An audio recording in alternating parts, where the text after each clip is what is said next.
So what you can see here, this is West End Underpass, and the family is a rival faction that is attacking our camp, right? They want our resources, our food, right? And then they've been attacking us for a while, so right now we decided to go and retrieve the radio so we can... And this is the radio, right? This is the radio. This is the pieces that we will need to steal, right? And then to steal that radio, what we want to achieve with that is like basically hear what they're doing so we can be ready if they attack us again, right? Yeah. But, you know, as you can see here, like it's not going to be easy to get to their base because obviously everything is packed with walkers. Right? Yeah. Yeah, the streets are crowded with them and swarmed with them. Exactly. And then, as you can see here, like, well, the environments look beautiful. Yeah, right? I think it's so cool to see, you know, day by day how every part of the game becomes more and more polished as we come close to launch. It's so cool. So the point of the mission then is that the group of survivors that we play as are supposed to reach that tower that you could see in the distance. Exactly. This is the let's say the camp that they build around it, right? And then we will need to sneak through. Well, you actually can choose however you want it, but in this playthrough you will see us trying to sneak through. Cool. And here we go. There we start here. All right. And right now we're seeing Aiden play, right? He has a silenced pistol. Exactly. It's important, like any noise that you generate in the game, as you can see in the top, there is what we call a hordometer. Yeah. And then any noise that you make will actually trigger this, right? And then when you reach specific amounts, like you make too much noise, basically, zombies will start being attracted to the area, right? So right now you will see that there is walkers everywhere. Yeah. But if we fuck up and then we do too much noise, this is not gonna be beautiful, right? And we saw one walker with like a super heavy armor. What was that about? Yeah, that's so as you know, the army has tried to contain the infection, right? Yeah. In Washington D.C. Yeah. There is still some cops that were just turned. Yeah. In the middle. So some cops have more armor on them. And you have to pop up their helmets and stuff like that. Exactly. And then pop up the helmet, and then as every walker, right? The only way to kill them is to actually hit them in the head. Brain. Yeah. Exactly. Yeah.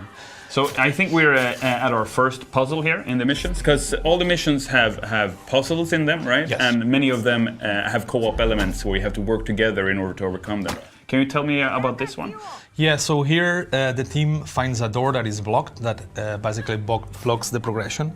So then there is a forklift near to it. So what the team is going to try to do is get it back up, right? Running again.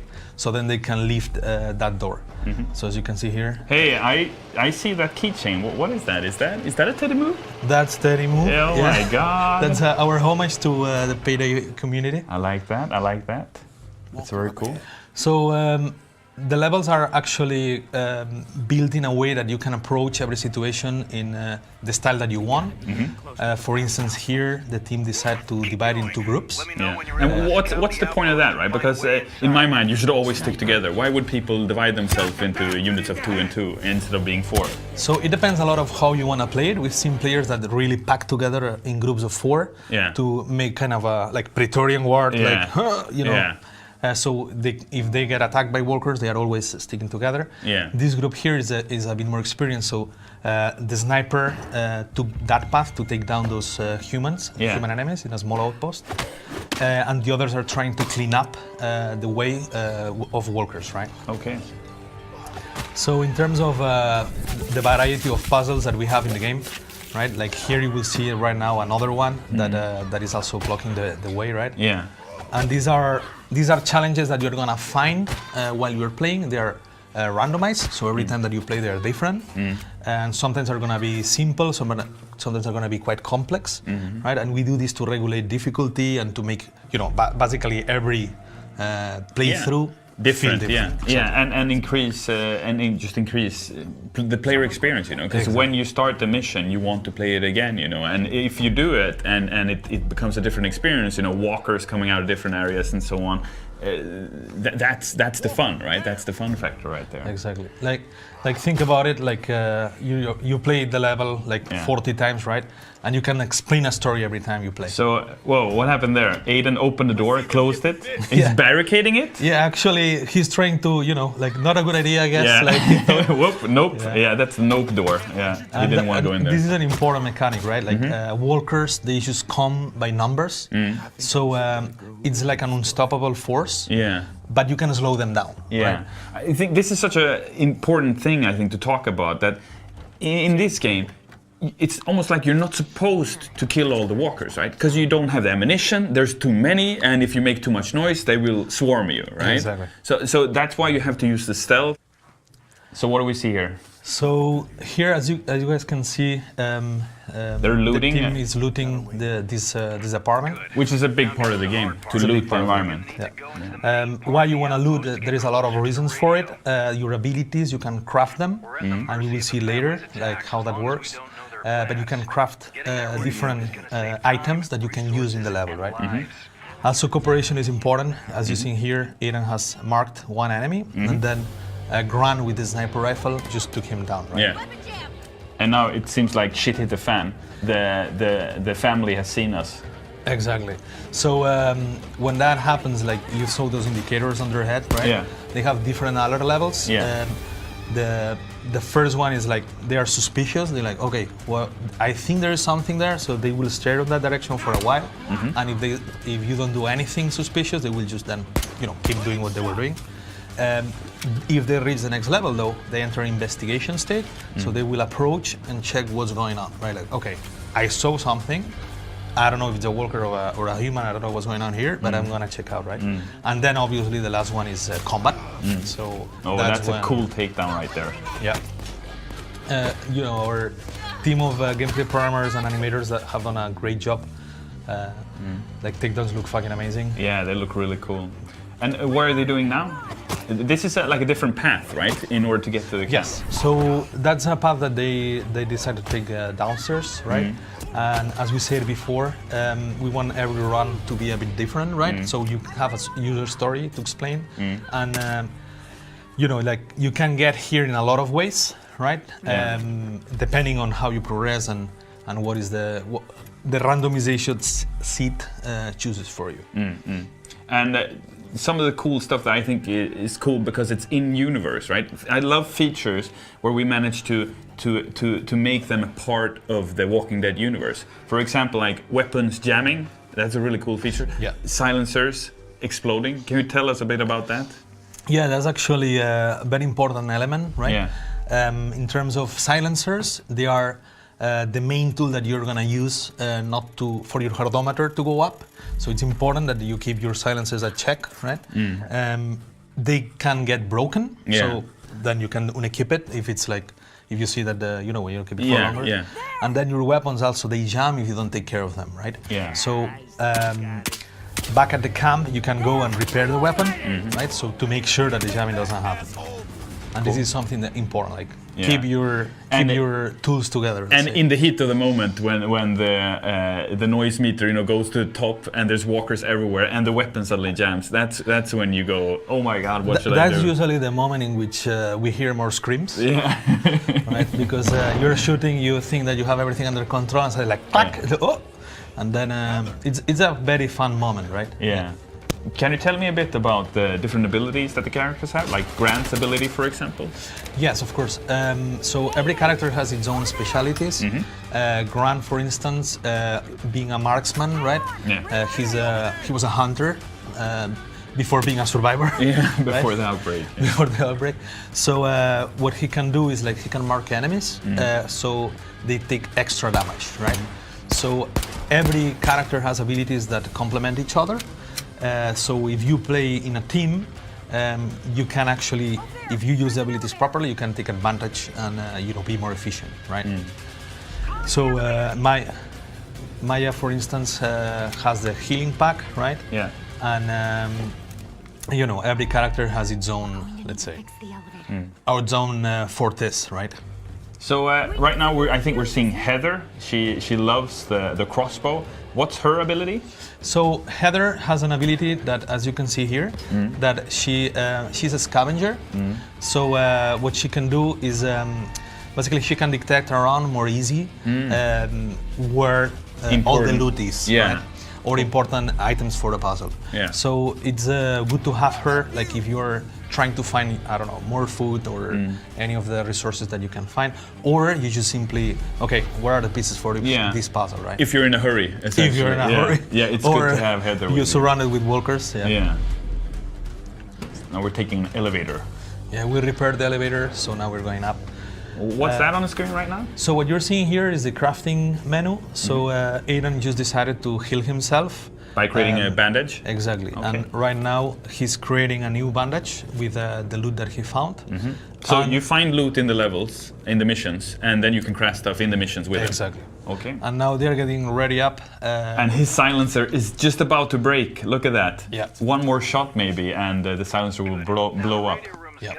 He decided to save it when they were fighting zombies. Yeah, because you can unequip them. Yeah. Yes, that's so cool. Oh, they were broke. That's when the silencer broke. So now he has no other option if he wants to shoot with a ranged weapon, unless he has a silent shotgun. But no, it's not silent anymore. Okay, so now it's all-out action. It's all-out action, yeah. And as you guys can see, like every time that he shoots, like the holometer goes up. Yeah, right? On the top of the screen there. Yeah. And it's just about to. Oh, there we go. There you go. The noise attracts the workers, right? Yeah. So this is a feature that really makes the game dynamic and different every time you play, right? Yeah, because it's like a dynamic difficulty, you could argue. It's like the worse you play, the harder it gets, kind of. Well, yes, we punch you in the face, and then when you're on the ground, we just finish you, right? No, but yeah, tell me. So the idea with it is that basically with this feature, the levels become super dynamic. Yeah. Because depending on with whom you're playing, the gameplay experience is completely different. Yeah. Right. And even on your own, if you want to go like, okay, I'm a lone wolf, I want to do it on my own. Because, like we're saying, this is an experienced crew playing right now. This is an experienced group of survivors. Yeah. So their hordometer is nothing in comparison to what if you and me would be playing, for example. Then it'd be all over the place, right? Probably. Yeah. Yeah, we will go full guns blazing, right? Yeah, we definitely. Yeah, I love guns blazing. So we see here Grant is trying to fend off the walkers coming from behind. Yeah, so right now as the holometer went up, they are starting to crowd the area, right? They know there's humans here. They're barricading. That's great. And then basically right now what they want to do is like hold them back, right? But you know, what is really fun is like this same puzzle, if you play it like with this holometer, you're gonna be kind of okay, right? Yeah. Like, yeah, there's gonna be some walkers, you can control them. But if you really made a lot of noise, this, like, the scenario changes completely. Right? Yeah. And this is like this, for example. Exactly. Holy crap, that's a ton of walkers. Yeah. So this is when the noise meter, the hordometer is on the top, and so you're supposed to solve puzzles while at the same time fending off hundreds of walkers. Exactly. Okay. So this team has they know the deal, right? Yeah. So they're holding them behind the door not to get surrounded, because that's when really things get And Aiden's very hard. This is, we were talking before about the weapon families in the game, that we have different weapon families that have different purposes. For example, with Aiden, right, his baseball bat fills a particular function in a crowded situation like this. Because you can push away, and then you can push away many instead of just one. Exactly. Can you tell me a bit about that? Yeah, we have different weapon families. For instance, Aiden's baseball bat is very good at crowd control. Actually, you can fence enemies easier, and you can use like your light and heavy attacks to control the zombies around you, right? So you have long swipes that push enemies back. Then you have other type of weapons for CQC, like the machete or the pickaxe, that are more for individual walkers. So then it's easier and faster to kill one specific walker. And it looks cooler also. I love the machete when you just slash a walker's head off. It's beautiful. Yeah, the fire axe is also very cool too. Yeah. Like I really like it. It's weighty and it's a bit slow, but it's beautiful in a gruesome way, because it sounds so weird to say it like that. But when you're when you're playing and you're doing it, it looks so cool. Exactly. So the whole idea is that every weapon has its own purpose and its own strengths and weaknesses, and then basically you need to find the weapon of your choice. Like what do you like to play with more, right? And we're also talking about the game being like a battle of attrition, meaning that you have so little resources. Like Aiden, for example, he only has 2 bullets left in his gun, 1 bullet left, and here we go. He's no ammo left. So how do we think there? Like that's part of the game design. That's part of the difficulty, the challenge, and it's also very much in tune with the universe, right? With The Walking Dead, exactly. that you have to take care of your bullets. You have to take care of your weapons. You have to try to be stealthy. Exactly.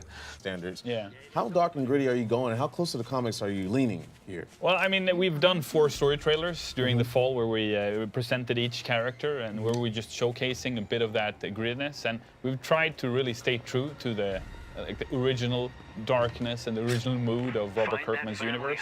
I think we're really onto something, right? Because we hear people screaming as they're playing, and you know, something that is so cool about The Walking Dead is that when shit hits the fan, it goes dark really fast, right? So you have people dying, you have to help your friends, etc. And without spoiling too much about the story in the game, there's definitely going to be things that happen, you know. So you're going to meet friends and enemies. Are there choices in the game? There's always choices. There's always choices in video games, you know. And especially in a cooperative game, there's always a choice. Do I go for my friend who's lying there, getting eaten by 4 walkers, or do I leave? You know, that's always the kind of choice you got to do in this type of game, anyway. Yeah. Now, when you say co-op, is it local, online? Online, yeah. Okay. It's fully online, yeah. So the game is a 4-player co-op game, but of course you can play by yourself if you want to. You can play 2 people if you want to be like a ragtag, you know, duo, taking on the walkers yourselves. And that we're probably going to have people do that, you know, because in a post-apocalyptic setting, everyone has their own idea how to best survive. And that's what we want to give players the opportunity to try to explore. Okay, you have 4 unique characters. Do they have any like special skills? Yeah, they do. Yeah. So it's an action game, but making games, we also love making games for hardcore players who love to, you know, change skill trees and try different weapons that have different damage outputs, etc. And it being a 4-player game, you can combine, right? So you go full-out tank with Aiden, you know, the architect who favors the baseball bat. So we have you in the front lines, whereas you would go maybe with Grant, pick the sniper rifle, scout the area, the tactician of the group. I actually think you kind of nailed it. Like I would make him go in front, and I'd be in back shooting people. Go kill that walker. Yeah, good job. You're doing great. I'm you know, encouraging him. And I could be Maya. I could be the medic. So Maya is a surgeon. Yeah, so I could heal you guys up when everything's over. Yeah, so I'll be hiding somewhere, going like, are they dead yet? Are the walkers gone? And then I go sort things out. So you speak about it. Well, survival is obviously a big thing when it comes to zombies. What about crafting? Crafting is a big part of the game as well, yeah. So as you walk into Washington, D.C., you're going to have to find gadget, pieces, scrap metals, etc. And these are then used to create different things, everything from the weapons that you use, throwables, etc., to other things that you need in the camp, etc. Yeah. Oh, okay. So I see, like, it looks like kind of a... the melee weapon that you have out, or that they had out, was like a cobbled together... Something like that, so you can like make weird combinations of stuff. Yeah, well, I mean, the game is set in a post-apocalyptic setting, so nothing's working as it should, right? Cars, you know, they just stand still. Nobody's driving them, and by the way, you have to stay away from car alarms in the cars, you know, because if you beat a walker and they touch a car, it might start making noises, and you don't want to make noises in Washington, D.C. with a ton of walkers around you, right? Because any noise you make, the walkers will hear, so they will try to get closer to you, right? And if you start firing weapons, like a shotgun, like a sniper rifle, the walkers will be attracted to that area. Absolutely. Yeah. So, and because it's humans you're fighting again as well, it becomes this three-way thing where you and the bandits are fighting, but suddenly the walkers just arrive from nowhere, and there's a horde of them, you know. So the bandits have to take care of them, but you have to also, right? So there's a really cool gameplay mechanic there going on. Well, and that's been one of the themes of The Walking Dead since the very beginning. It's fear the dead. You know, kill the humans. You know, it's like the humans are the real threat. The other people you meet. Exactly. And if you're a big comic book fan, you know, as a comic book reader, that the humans at the end of the day they're monsters. Yeah, and the family stealing your only opportunity to get clean water. It's not that nice of a thing to do, right? So. Yeah. So can you give us an idea of the scope of the world? Because Walking Dead, you see the big shots they do in the TV show, and even in the comic, you know, the atmosphere sets the mood. Yeah. Can you start with the environment? Is it open world, or is it semi-open world? It's a mission-based structure, right? Because we have a clear idea of what we want to tell for launch, and after launch, when the game is out on November 6th, we want to see how everyone enjoys the story, the gameplay and everything, what kinds of weapons people do like, what kind of enemies they like to kill, etc. And based on that, we're going to do something we call like a lifeline for the game. So with Payday, the bank robbery game we made, we still work on it 5 years down the line. And the reason is we care. You know, we built the game, we built a world that we want players to continue experiencing. So it's less of like a movie, if you will, and more of like a TV show approach, where we just continue post-launch and just continue to add stuff. Payday 2 was released 5 years ago. 190 updates later, we still are doing stuff with the game. Yeah. That's our ambition for this game too. Imagine a first-person co-op shooter within the Walking Dead universe, where you can just continue to get new storylines, where you can, as part of the community, be part of the experience and have opinions about groups we meet, playable characters, and be a part of that, and be able to say, I want to play as Negan, or you know, where's Rick, you know, or you know, start petitions online or whatever. Because we're totally into that, and that we've shown that, and we've proven that already with Payday. So we're in a super good position, I think, as developers, to really give the gamers something where we together can, you know, shape it in any way, we form. So hypothetically, you go, not dark enough. Well, let's do that then. Let's make it darker, you know. Let's make it grittier. Let's kill someone off or whatever, you know. It's up to us, together with Robert Kirkman, of course, as well, because we want to make sure he's on, you know, before we do anything weird. But yeah, that's the beauty of it. So yeah, a great opportunity for anyone who's into Walking Dead to just jump in and kill some walkers. Now you said it's mission based. How does is there a storyline that progresses? Yes. There is. Yeah, okay. there is. Okay. Yeah. Because one of the things that are so good with the Walking Dead universe is the story and the storyline of the group. Absolutely. The storyline of the group that you're following and what happens with that group. So there is a storyline that we are following, and without spoiling too much, some of it can be experienced here at E3 as you play the mission that is available here. Okay. And obviously the rest will be available as we come closer to launch and when people get to play it themselves. And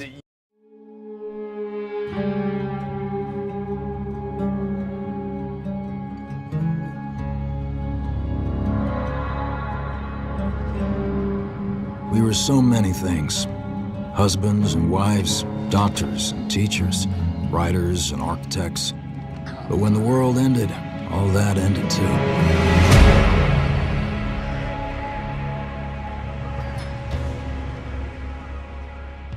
Every day we fight for more than survival. We fight to build a new life.